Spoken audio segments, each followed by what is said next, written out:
El tema, hermanos, de la constitución del hombre genera varias preguntas, como por ejemplo, ¿es el hombre un ser compuesto? Si la respuesta es sí, ¿qué partes lo componen o cuántas partes lo componen? ¿Está el hombre compuesto por una unidad? ¿El hombre es una dualidad de dos partes o es el hombre una multiplicidad de varios elementos? Esas son preguntas, hermano, que vamos a tratar de responder el día de hoy. Y si el hombre está constituido por dos o más elementos, ¿cómo se relacionan entre ellos? Básicamente nuestra clase, hermanos, consistirá de que veremos las tres posturas tradicionales acerca de la constitución del hombre, que son la tricotomista, la dicotomista y la monista. Pero aunado a eso, hermanos, veremos una cuarta postura que es una especie como de dicotomía, pero vista de una forma más exacta. Esa cuarta postura tiene su nombre, ya les voy a poner el bosquejo para que ustedes vean cómo se llama. Y luego vamos a ver algunas implicaciones de esa cuarta postura. Es un tema un poco complicado, aquellos que nunca lo han estudiado antes, tengan paciencia, traten de verlo pues otra vez, de estudiar el tema más a fondo para que puedan comprenderlo mejor. El ser humano es una en su constitución es un ser complejo, ¿ok? Porque cuando Dios creó los cielos y la tierra, hizo prácticamente como un reino doble, ¿no? Hay espíritus arriba y animales, plantas y el ser humano abajo. Entonces, el ser humano es una criatura que participa de ambas esferas. El ser humano es esa criatura que tiene de alguna manera participación con lo espiritual, con lo celestial, pero también participación con lo terrenal, con lo físico. Creo que Herman Bavinck lo puso de una manera magistral en las siguientes palabras, y son estas.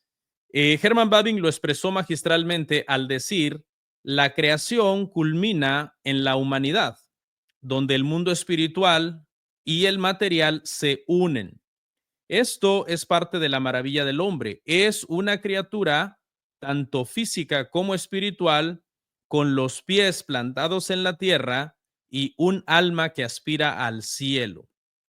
Estas palabras de parte de Herman Bavinck yo creo que son magistrales porque define muy bien cómo el hombre es esta criatura que participa tanto de lo físico como de lo espiritual. ¿Ok?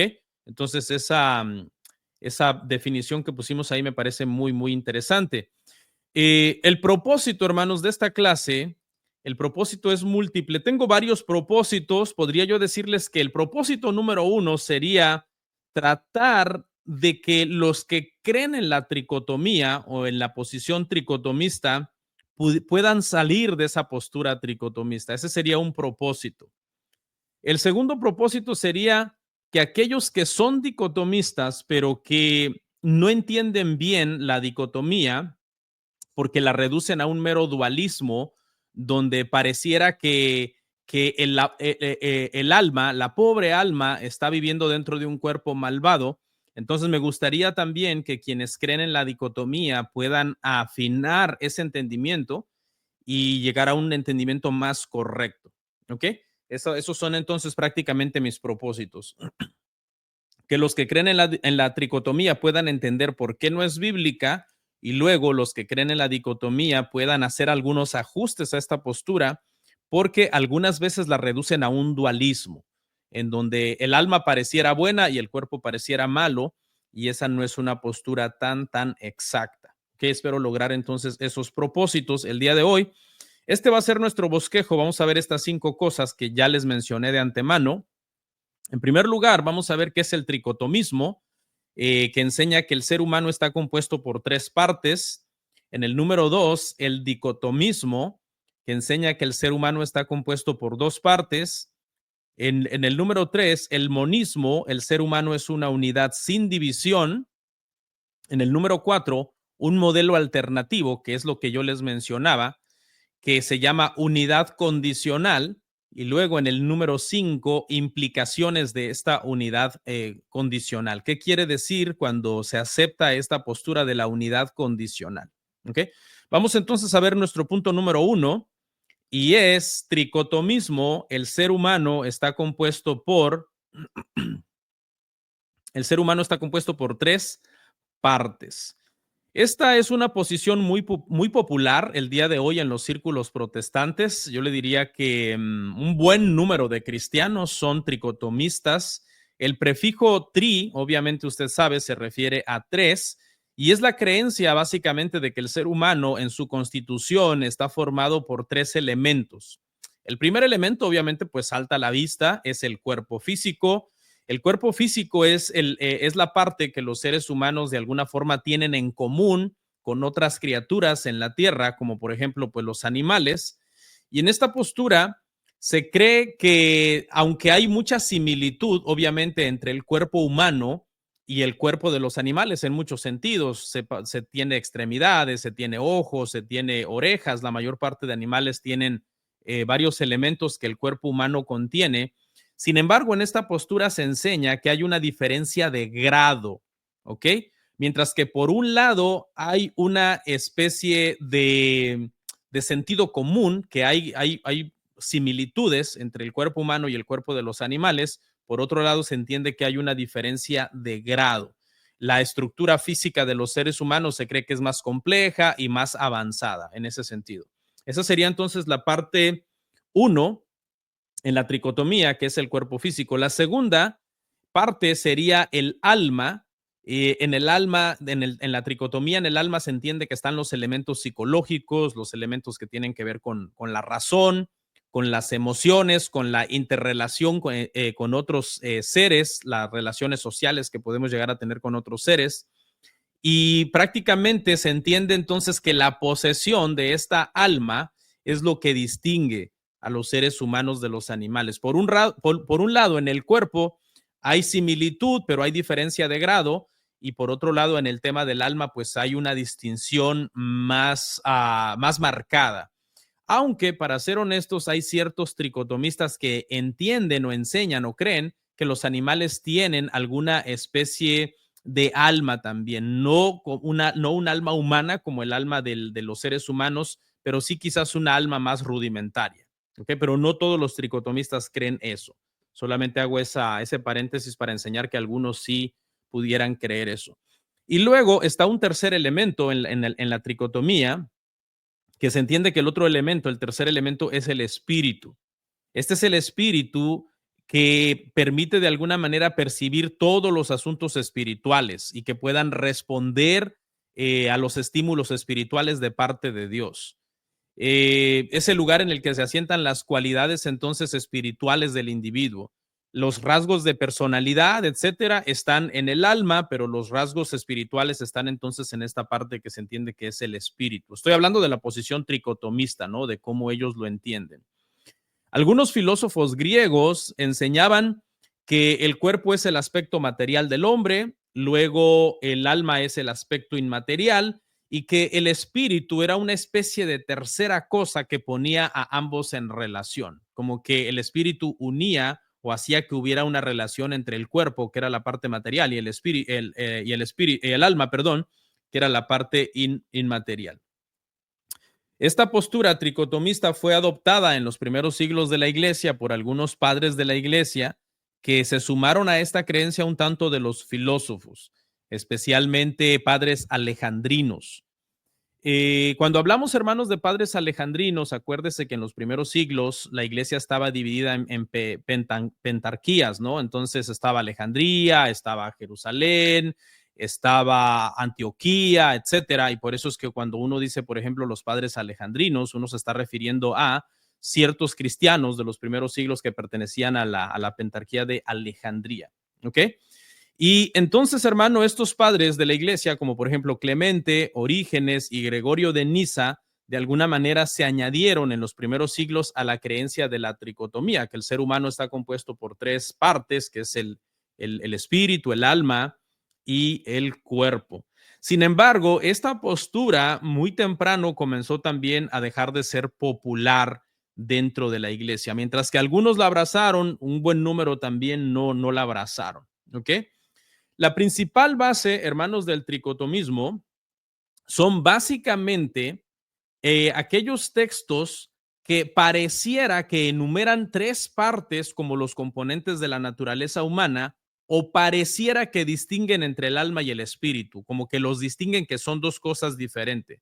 Entonces, eso es lo que vamos a estar viendo a continuación. Vamos a ver esos pasajes que cuando se leen, especialmente hay uno que es el clásico, pareciera que ese pasaje está enumerando las partes de todo el ser, que es Primera de Tesalonicenses 5:23, y pareciera, cuando usted hace así una lectura por encima, que está haciendo entonces una distinción entre el alma y el espíritu. Y este es el pasaje clásico para apoyar obviamente la tricotomía, que es Primera de Tesalonicenses capítulo 5, verso 23, y dice así: y el mismo Dios de paz os santifique por completo, y todo vuestro ser, espíritu, alma y cuerpo sea guardado irreprensible para la venida de nuestro Señor Jesucristo. Este es el pasaje que pareciera dar a entender que todo el ser del ser humano está compuesto por tres partes, ¿no? El espíritu, el alma y el cuerpo, y que al mismo tiempo pareciera que hace distinción entre espíritu y alma.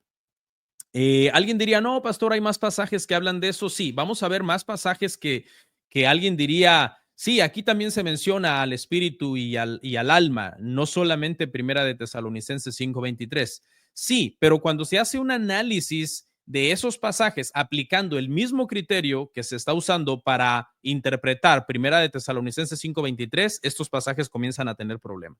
Vamos a ver el que sigue, que sería este, que sería Hebreos 4:12. Hebreos 4:12 dice así: porque la palabra de Dios es viva y eficaz y más cortante que toda espada de dos filos, y penetra hasta partir el alma y el espíritu, las coyunturas y los tuétanos, y discierne los pensamientos y las intenciones del corazón. ¿Ok? Entonces, aquí, si nosotros interpretamos Primera de Tesalonicenses con ciertas reglas de interpretación y luego aplicamos las mismas reglas de interpretación a Hebreos 4:12 y otros pasajes que vamos a ver más adelante, ya no nos dan tres partes, ¿ok? Ya no nos dan tres partes. Si nosotros somos coherentes en utilizar las mismas reglas, por ejemplo, aquí en Hebreos 4:12 se menciona no solamente al alma y el espíritu, sino que también se mencionan las coyunturas, los tuétanos y los pensamientos y las intenciones del corazón. Prácticamente aquí se mencionan seis partes. No solamente está el alma y el espíritu, sino otras cuatro.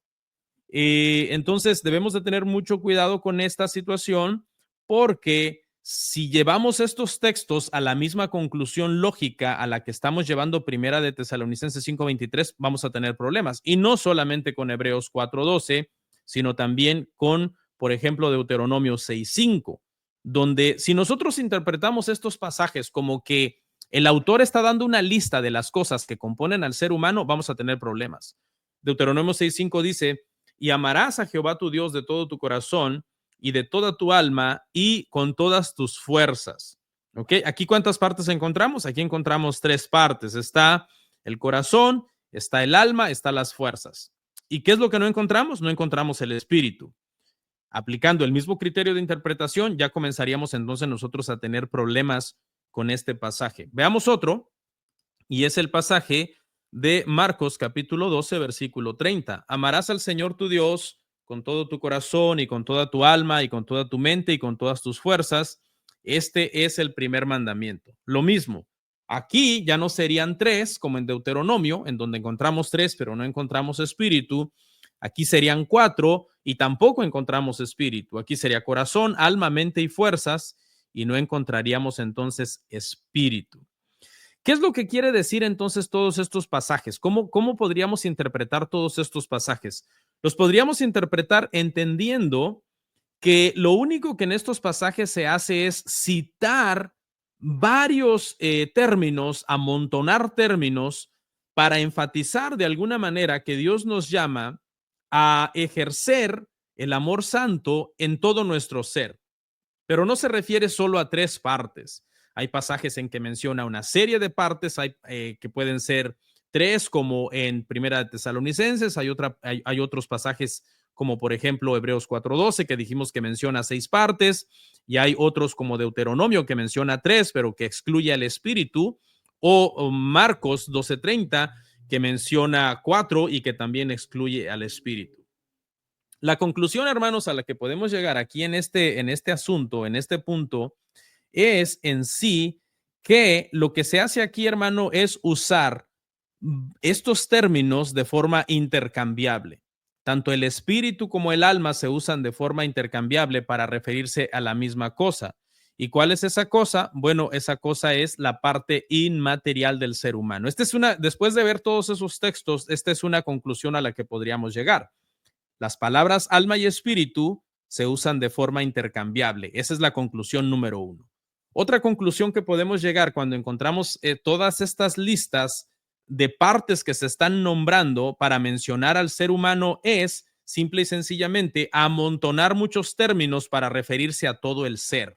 Pero no es que una de esas listas es la que define en sí cuántas partes contiene el hombre. Espero estarme dando a entender. Ahora, esto, pues obviamente es una conjetura, pero necesitamos entonces un cierto peso que nos sostenga esta conjetura, porque si no, pues quedaría solo en eso, una mera especulación nuestra. Sin embargo, sí hay pasajes que respalden esta conjetura que nosotros estamos diciendo.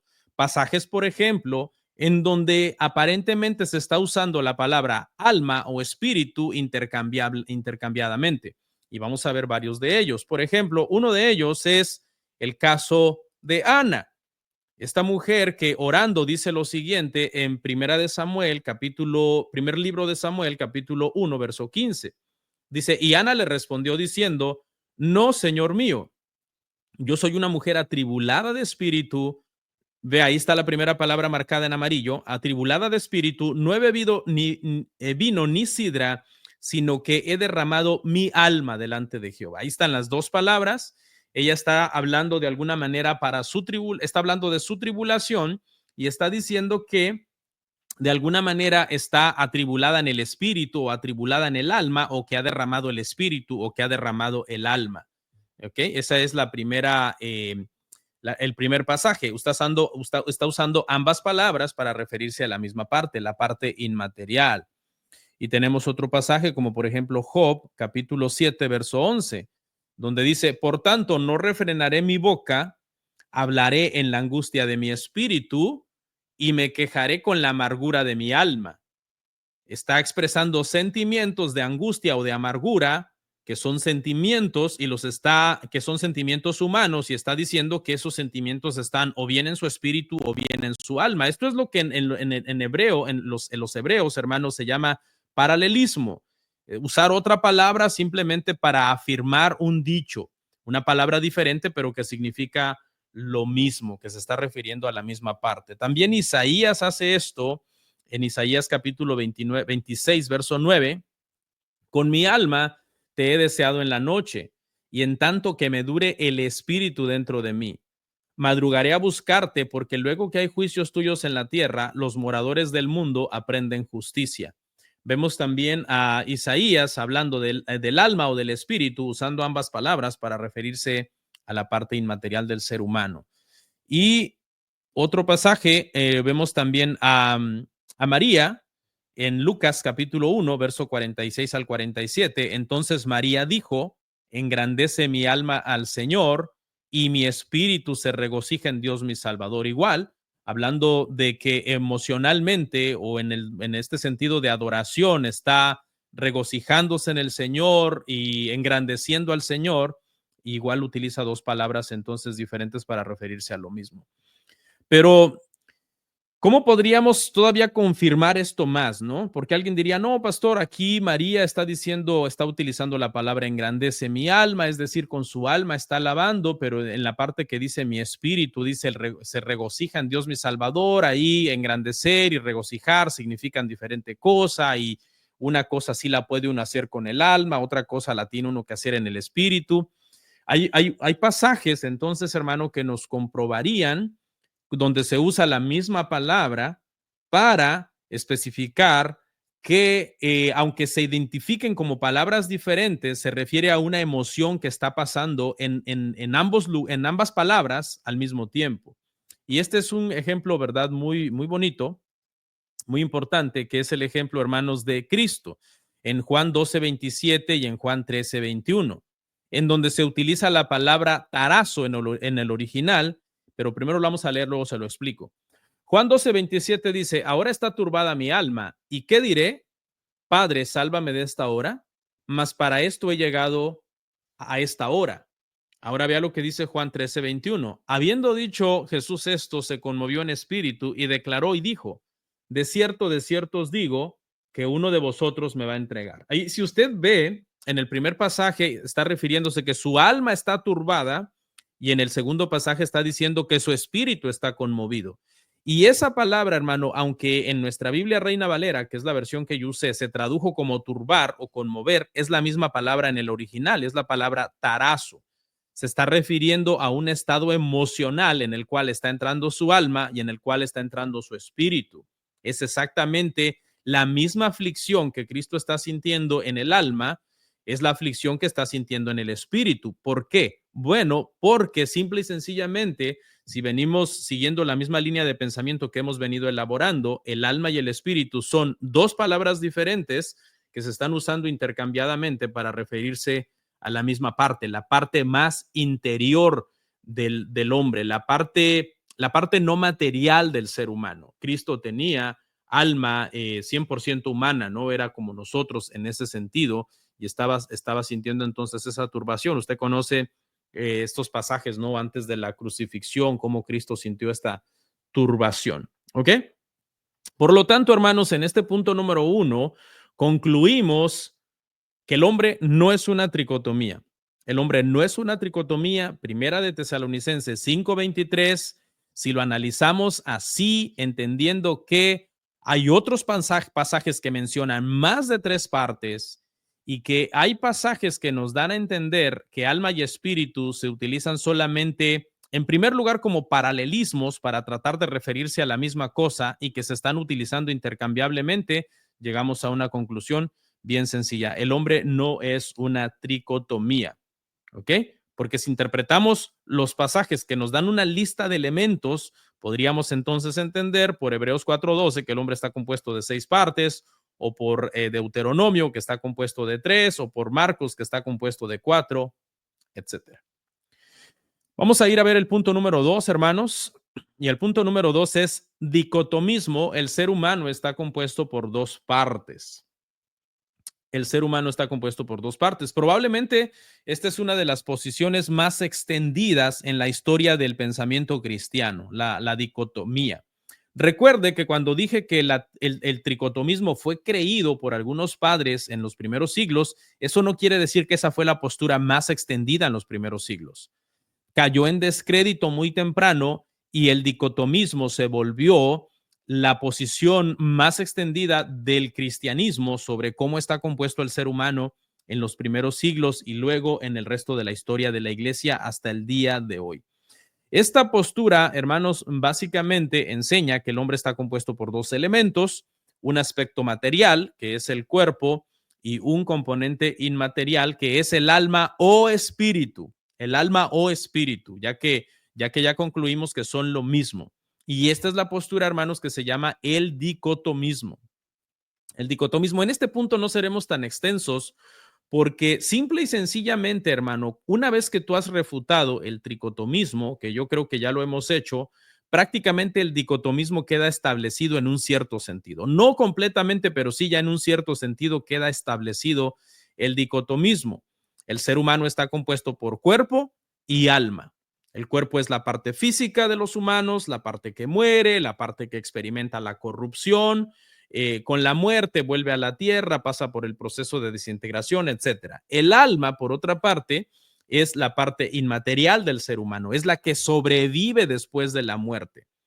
Es esta la naturaleza inmortal que separa a los hombres de las demás criaturas, el alma, lo hace completamente diferente de las demás criaturas. Muchos de los argumentos, hermanos, del dicotomismo son esencialmente argumentos contra el concepto del tricotomismo.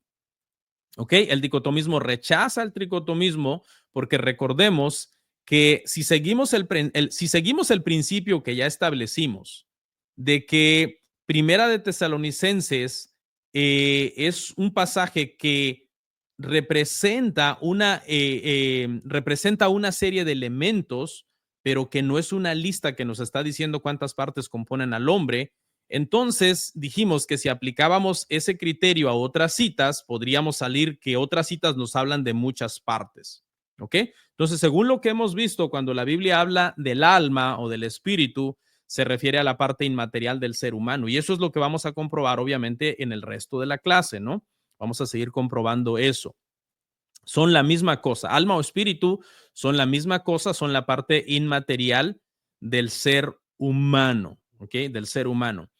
Encontramos, por ejemplo, pasajes en donde se dice que morir es cuando el alma sale, pero al mismo tiempo encontramos un pasaje donde también se entiende que al encomendar el espíritu a Dios es porque el espíritu está saliendo también del cuerpo, ¿no? Se está entendiendo que el espíritu está saliendo también del cuerpo, con la muerte, que ambos están saliendo también del cuerpo. Por ejemplo, está estos pasajes aquí de Génesis, perdón, 35:18, pasaje típico de Raquel, cuando muere Raquel. Y aconteció que al salírsele el alma, pues murió, llamó su nombre Benoni, mas su padre lo llamó Benjamín. Y luego Cristo en la cruz dice, entonces Jesús clamando a gran voz dijo, Padre, en tus manos encomiendo mi espíritu. Y habiendo dicho esto, expiró. Se entiende, hermanos, de alguna manera, o se sobreentiende, si usted quiere, que al morir sale el espíritu o sale el alma y que uno puede encomendar igual el espíritu o el alma, entonces, a Dios. ¿Ok? Bueno, ahí, hermanos, vamos a dejar el punto número 2, el punto del dicotomismo, aunque obviamente cuando ya veamos la postura de la unidad condicional, vamos a reforzar el punto del dicotomismo y a entenderlo más a fondo. Vamos a ver ahora esta postura, que es el monismo, la postura número 3. El ser humano es una unidad sin división. Eso es lo que se cree en esta postura, que el ser humano es una unidad sin división. Tanto el tricotomismo como el dicotomismo coinciden en que el humano es complejo, es compuesto, está hecho de partes que son separables. Sin embargo, esta postura del monismo considera que el ser humano es una unidad indivisible, es decir, no se puede dividir. El monismo insiste en que no se debe pensar que el humano está compuesto de partes o entidades separadas, sino más bien de una unidad radical. En la idea monista, la Biblia no ve al hombre como un cuerpo, alma, espíritu, sino simplemente como un ser. Vamos a poner aquí esa declaración y la vamos a leer una vez más. En la idea monista, la Biblia no ve al hombre como cuerpo, alma y espíritu, sino simplemente como un ser. El hombre es un ser. En esta postura, los términos que a veces se utilizan para distinguir partes de un humano, en realidad deben de ser tomados básicamente como sinónimos, ¿no? A una persona se le puede llamar que es un cuerpo o que es un alma. Se pueden amontonar muchísimos términos para referirse en sí siempre a la misma persona, ¿ok? A la misma persona, a un mismo ser que es completamente indivisible desde el punto de vista monista. Según el monismo, el ser humano, para poder ser humano, debe de tener un cuerpo. De lo contrario, no es un ser humano. Entonces, la idea de que de alguna manera un hombre pueda existir sin un cuerpo es impensable en el monismo. En el monismo no se entiende el concepto de personas sin cuerpo. En consecuencia, para esta postura, entonces, no hay posibilidad de existencia tras la muerte sin un cuerpo. La inmortalidad del alma básicamente es lo que atacaría esta postura, ¿no? Esta postura entiende de que si el cuerpo y el alma es exactamente lo mismo y el cuerpo muere y se corrompe, entonces es imposible creer en la inmortalidad del alma. No se podría sostener la inmortalidad del alma. Eso conllevaría entonces que no se crea en el estado intermedio, ¿no? No hay un estado intermedio para el alma, y si no hay un alma en estado intermedio esperando por un cuerpo que va a ser resucitado, por lo tanto no se necesitaría entonces la resurrección. Es un problema. Esta postura es un problema en sí, ¿no? Desecharía la inmortalidad del alma, el estado intermedio no existiría, y por tanto la resurrección del cuerpo no existiría. Todo eso quedaría descartado prácticamente en esta postura. El monismo obviamente tiene problemas al creer estas cosas porque nosotros entendemos que hay pasajes en donde de alguna manera se entiende que hay un estado intermedio. La Biblia nos habla de un estado intermedio, de que el cuerpo muere, pero la persona en un sentido sigue de alguna manera existiendo, sigue la persona viva. Y creo que estos pasajes son clave. Lucas 23:43 dice, entonces Jesús le dijo, de cierto te digo que hoy estarás conmigo en el paraíso, ¿no? O sea, eso se entiende que hay un estado intermedio. Estos pasajes hablan de alguna manera de que después de la muerte el ser humano sigue en una especie de existencia sin cuerpo físico, ¿ok?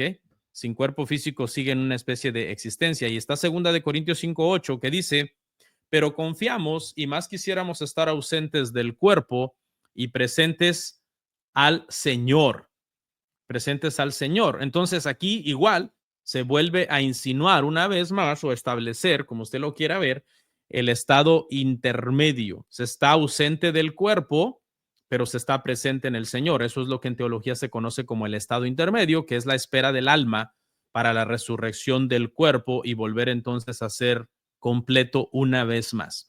Pero no solamente hay pasajes que hablan del estado intermedio, que son una amenaza para el monismo, también hay pasajes que distinguen el cuerpo del alma y los separan y hacen una separación de ellos. Mientras que el monismo dice que el ser humano es una unidad indivisible, Cristo enseñó que el ser humano es una unidad, es un ser compuesto. Y ese pasaje es Mateo 10:28. Mire lo que dice Mateo 10:28. Dice, no temáis a los que matan el cuerpo, mas el alma no pueden matar. Temed más bien aquel que puede destruir el alma y el cuerpo en el infierno. Entonces, este pasaje nos confirma de alguna manera el estado intermedio que ya vimos en pasajes anteriores. Pasajes anteriores nos hacen una distinción entre dejar de existir completamente y seguir existiendo de alguna manera en un estado intermedio. Y este pasaje nos hace una distinción entre esas dos partes y nos dice que el cuerpo pudiera ser matado. Aquí el Señor está hablando en el contexto de la persecución para los cristianos y algunos de ellos iban a ser asesinados, usted lo sabe, iban a matar el cuerpo, pero Cristo les asegura, tranquilos, porque el alma de ustedes ellos no la pueden matar. En resumen, hermanos, entonces aquí el monismo afirma que los seres humanos no están compuestos de partes, sino que son indivisibles. Esta es la postura prácticamente predominante de la ciencia moderna, la cual sostiene que uno debe tener un cuerpo para ser humano, para ser un ser humano. Si no tienes cuerpo, no eres un ser humano. Y con la muerte se acaba todo, porque el ser humano es una unidad indivisible. El monismo rechaza entonces una existencia incorpórea en el estado intermedio y la inmortalidad del alma. Cuidado con eso es pues muy, muy delicado, ¿ok? Y con esto, hermanos, llegamos entonces a nuestro punto número 4 de nuestro bosquejo. Vamos muy bien de tiempo. Vamos a acabar temprano, creo, el día de hoy, hermanos. Y es un modelo alternativo, unidad condicional. Este es un modelo alternativo, una unidad condicional. Hemos visto la postura entonces de 3 partes, tricotomismo, 2 partes, dicotomismo, una sola parte sin división, el monismo. Y ahora entonces vamos en este punto número 4, hermano, de alguna manera a analizar un modelo que no es necesariamente contradicción del dicotomismo, creo yo que es más bien un entendimiento más claro del dicotomismo. Es un entendimiento más claro del dicotomismo. Y en esta postura, hermano, se parece un poco al monismo, pero no se vaya a confundir. En esta postura se ve igual al hombre como una unidad, pero es una unidad divisible. Esa es la gran diferencia, ¿ok? Esa es la gran diferencia. No se vaya a confundir. Esta postura, aunque se llama unidad condicional, no es el monismo que cree la ciencia moderna que ya vimos anteriormente, sino que esta es una unidad que sí es divisible. El monismo anterior enseña que el hombre es una unidad indivisible y aquí se cree que sí es una unidad entonces divisible. Su unidad, la unidad entonces del ser en esta postura del ser humano es condicional. Es condicional y puede ser disuelta con la muerte. En esta postura se cree que hay un contraste entre el alma y el cuerpo, como ya dejamos establecido en Mateo 10:28, que se puede matar el cuerpo, pero no matar el alma. Sin embargo, se cree que no se debe hacer énfasis en separar al alma del cuerpo. Creo que esta es la diferencia entre esta postura y la postura de la dicotomía, ¿ok? La diferencia entre esta postura y la dicotomía es que la dicotomía hace un cierto énfasis en la separación. Esta postura ve la separación como un mal necesario. En esta postura, la separación del cuerpo y el alma es como un mal necesario, ¿ok? Porque prácticamente lo que se debe de entender es que la esperanza cristiana no es deshacerse del cuerpo, sino que el cuerpo sea inmortal. Esa es la esperanza cristiana. No es quiero huir de este cuerpo, sino quiero que mi cuerpo sea glorificado. Quiero que mi cuerpo sea inmortalizado en la resurrección y en la glorificación. En ese proceso se necesita una separación. Se necesita esa separación. Por eso es que en esta postura sí se admite división. Pero ese estado intermedio, el estado intermedio, no es algo normal. En esta postura no se ve el estado intermedio como algo normal. Más bien se ve como un estado de desnudez, como un estado de incompletez, de no estar completo. Y esta cita, creo yo que esta cita de alguna manera nos apoya en ir elaborando esta postura. Segunda de Corintios 5, 2 al 4 dice, por esto también gemimos, deseando ser revestidos de aquella nuestra habitación celestial, pues así seremos hallados vestidos y no desnudos. Porque asimismo los que estamos en este tabernáculo gemimos con angustia, porque no quisiéramos ser desnudados, sino revestidos, para que lo mortal sea absorbido por la vida. ¿Ok? Entonces, en esta postura, hermanos, sí hay división, pero esta división es como un mal necesario que deja al ser humano en un estado intermedio, que es un estado intermedio de desnudez, un estado de desnudez, un estado de no sentirse completo. En la resurrección que ha de llegar, la persona recibirá un cuerpo nuevo o perfeccionado, pero mientras no lo recibe, está entonces en este estado intermedio, sintiéndose incompleto, que es más o menos lo que Pablo está dando a entender aquí en este pasaje. ¿Ok? Según esta idea, el estado normal del hombre es ser un ser unitario materializado. ¿Cómo podríamos comprobar esto? Bueno, porque así fue creado Adán. Adán fue creado como un ser espiritual, al mismo tiempo materializado y unitario, una unidad. ¿Esa unidad era condicional? Sí, era condicional porque dependía de que no pecaran, porque el Señor les dijo, una vez que pequen, morirán. Y la muerte trajo la separación entonces del alma y del cuerpo.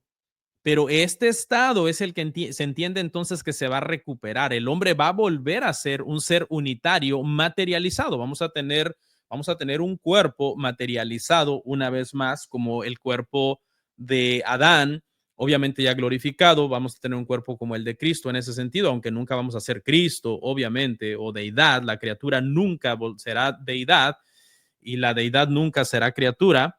Entonces, eso es muy importante. A los cristianos en esta postura no se les presiona para que huyan o dejen el cuerpo como si fuera algo inherentemente malo. Sin embargo, en esta condición, la unidad se puede romper. Eso pasa cuando sucede la muerte, de manera que el aspecto inmaterial del hombre sigue viviendo incluso cuando el material se descompone.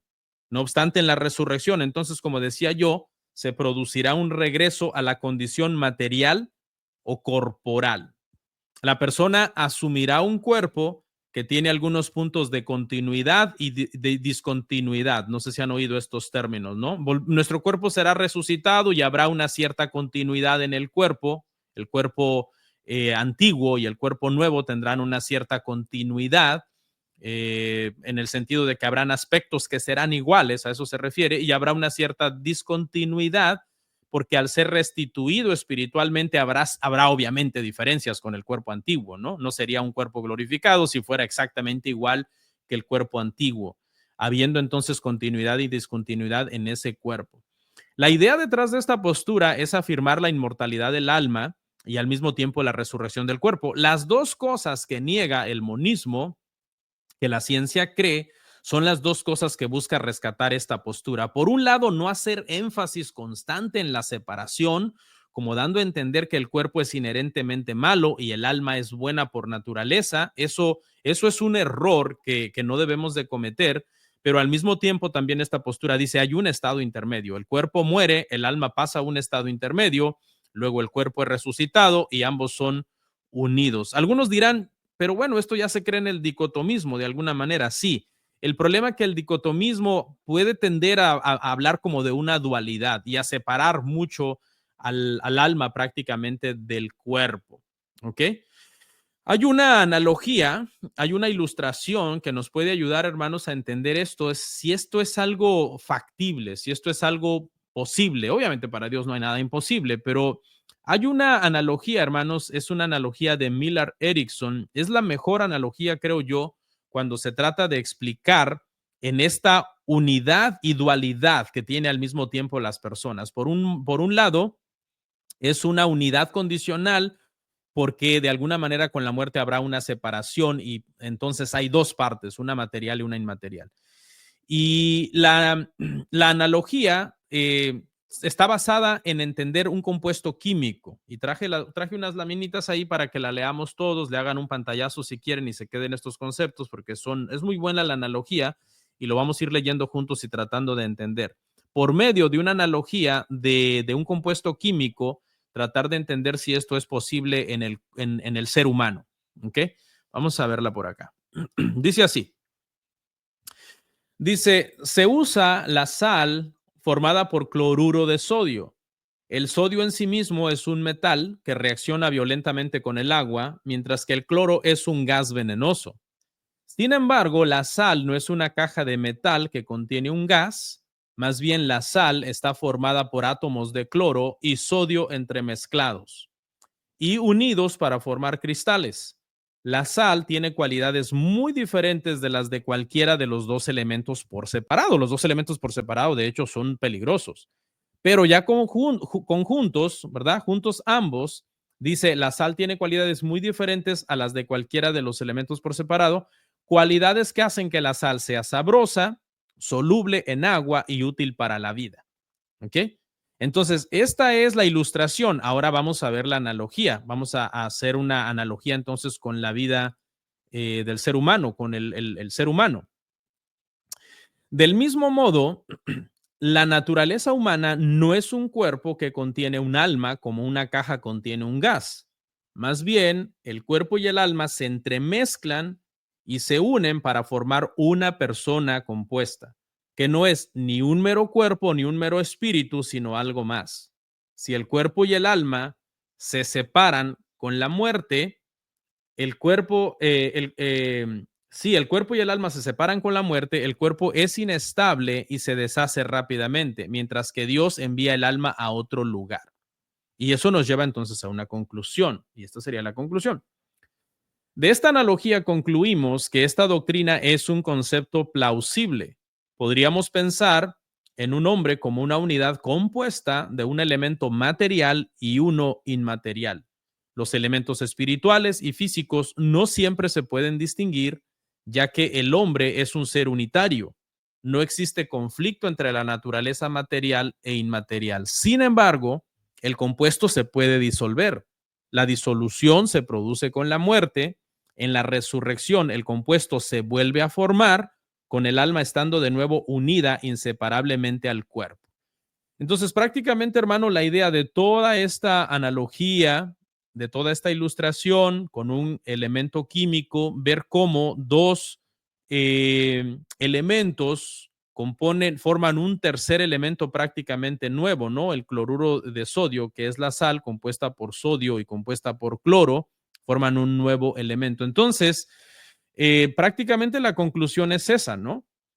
Lo mismo pasa, o se entendería que lo mismo pasa en esta ilustración el, cuando el alma, la parte inmaterial, y el cuerpo, la parte material del hombre, se unen, forman entonces una persona, forman entonces un ser humano.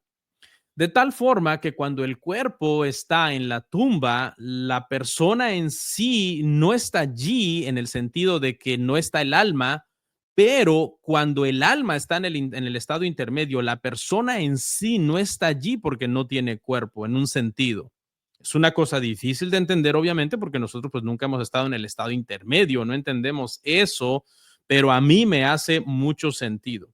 Esto explica por qué la Biblia puede utilizar el término alma para representar a toda la persona. Cuando leemos sobre la creación original del hombre en Génesis 2:7, el texto no dice que el hombre recibió un alma o que poseyó un alma, sino que el hombre llegó a ser un ser viviente o un alma viviente, como dice en el original, y eso está en Génesis 2:7. Mire lo que dice Génesis 2:7. Entonces Jehová Dios formó al hombre del polvo de la tierra y sopló en su nariz aliento de vida, y fue el hombre un ser viviente. O en otras palabras, llegó a ser el hombre un alma viviente, como dice en el original. Entonces, ¿qué concluiríamos, hermanos, en esta postura? En esta postura concluiríamos que es factible, que la postura es factible. Dios ha unido el cuerpo y el espíritu en el hombre de tal manera que la muerte no lo separa de forma natural, es decir, esa separación no es natural.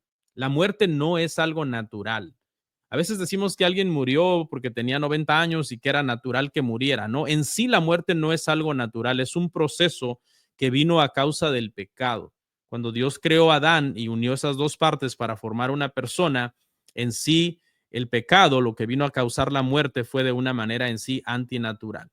El destino del hombre entonces no estará completo hasta que el cuerpo y el alma se reúnan en la resurrección y se vuelva otra vez entonces a ser una unidad materializada en ese sentido para poder ser una persona plena en el sentido de que ambas partes unidas una vez más forman entonces a este ser, a esta persona. Y por último, hermanos, vamos a ver unas implicaciones de esta postura, unas implicaciones de esta postura. Vamos a ver tres implicaciones. Las pongo acá, las leo y con esto terminamos para ir a descansar. Ok, implicación número 1, hay que tratar a los humanos entonces como unidades. Su condición espiritual no se puede tratar con independencia de su condición física o psicológica y viceversa. Se tiene que ver al ser humano así, ¿no? El cristiano no solamente se trata de tener una vida espiritualmente saludable, leer la Biblia, orar, congregarnos, etcétera. También se trata de cuidar, por ejemplo, el cuerpo, descansar, comer saludable, hacer ejercicio, etcétera, porque se ve al cuerpo como uno de esos dos elementos importantes que forman al ser humano. Cualquier intento de tratar la condición espiritual sin tomar en cuenta, por ejemplo, el estado emocional o el estado mental o el estado físico de una persona, será un intento incompleto por ayudar a la persona. Se tiene que ver al ser humano así, como un ser complejo que se necesita de alguna manera una ayuda integral en todo su ser, una ayuda integral, espiritual, física, etcétera. La conjetura número 2 o la implicación número 2, hermano, a la que estamos llegando es: todos los diferentes aspectos de la naturaleza humana tienen que ser atendidos y respetados, ¿sí? No se puede menospreciar al cuerpo, no se puede menospreciar la inteligencia de una persona. El evangelio apela a toda la persona en su conjunto. Y número 3, el desarrollo o la madurez religiosa no consiste en sojuzgar una parte de la naturaleza humana frente a la otra.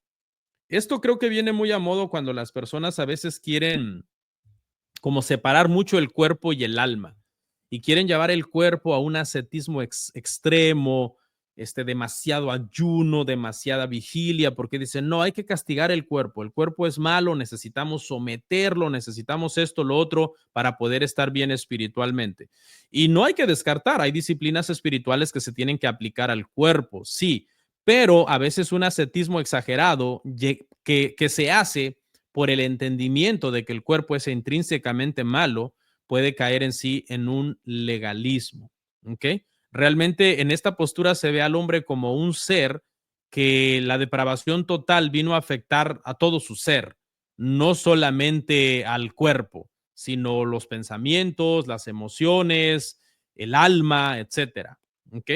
Entonces es importante esa tercera conjetura que nosotros la tengamos en mente. Dios está obrando para renovar todo lo que somos, ¿sí? Todo nuestro ser completo, alma y cuerpo va a ser renovado, va a ser restaurado en la resurrección, reunidos para estar entonces para siempre con el Señor. Debemos ver tanto el cuerpo como el alma no como algo que las personas tienen, sino como algo que las personas son. ¿Ok? Y por tanto hay que cuidar ambas cosas.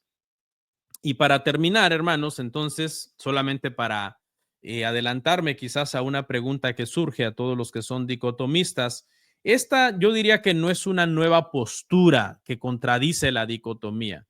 Creo yo, la forma de verlo desde mi punto de vista es que es una postura que nos ayuda a comprender mejor la dicotomía.